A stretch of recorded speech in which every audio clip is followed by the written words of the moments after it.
बुधवार देर रात को लोकसभा ने और गुरुवार देर रात को राज्यसभा ने उस वक्त वक्फ संशोधन विधेयक को पास कर दिया जब देश की ज्यादातर आबादी गहरी नींद में थी, लेकिन संसद कानून बनाने के लिए जाग रही थी। लगातार 2 दिन और 2 रात की बहस के बाद वक्फ संशोधन विधेयक संसद की अग्नि परीक्षा को पास कर राष्ट्रपति भवन में प्रवेश कर चुका है। अब बस राष्ट्रपति की मोहर का इंतजार है, लेकिन मोहर लगने से पहले इसके साइड इफेक्ट दिखने लगे हैं। कुछ रिएक्शन सड़कों पर दिख रहे हैं, कुछ बयानों में दिख रहे हैं, तो कुछ कोर्ट कचहरी में। आज जुमे की नमाज के बाद सड़कों पर विरोध की चिंगारियां दिखी। देश के 7 राज्यों में वक्फ बिल के खिलाफ मुस्लिम संगठनों के लोग सड़क पर उतरे।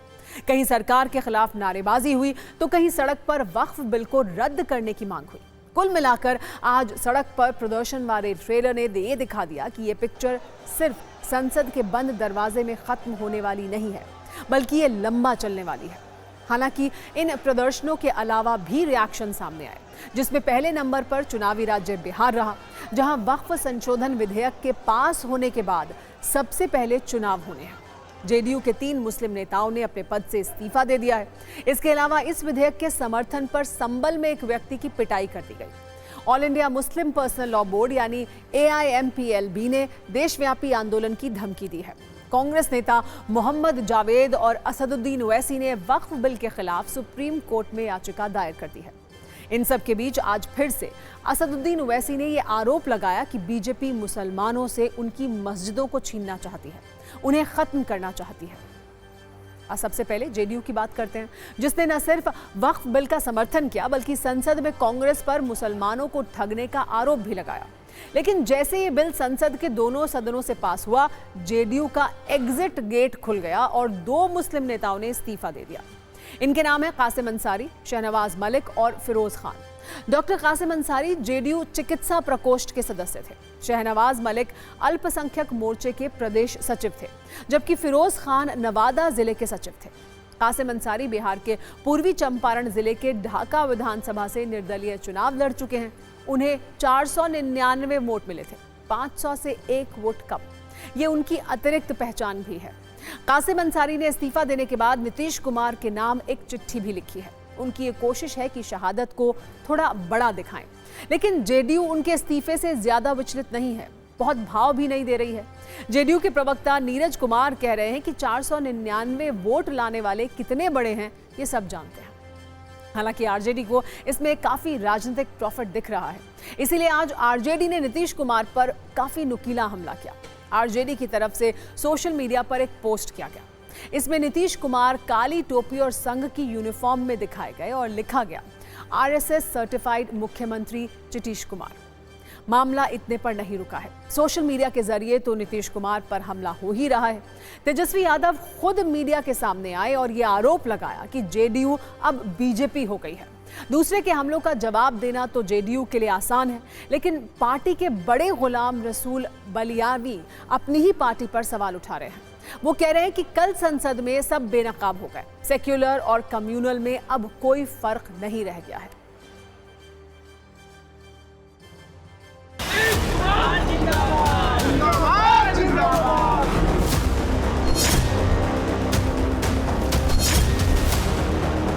नीतीश कुमार से हमारा कोई इख्तलाफ नहीं है।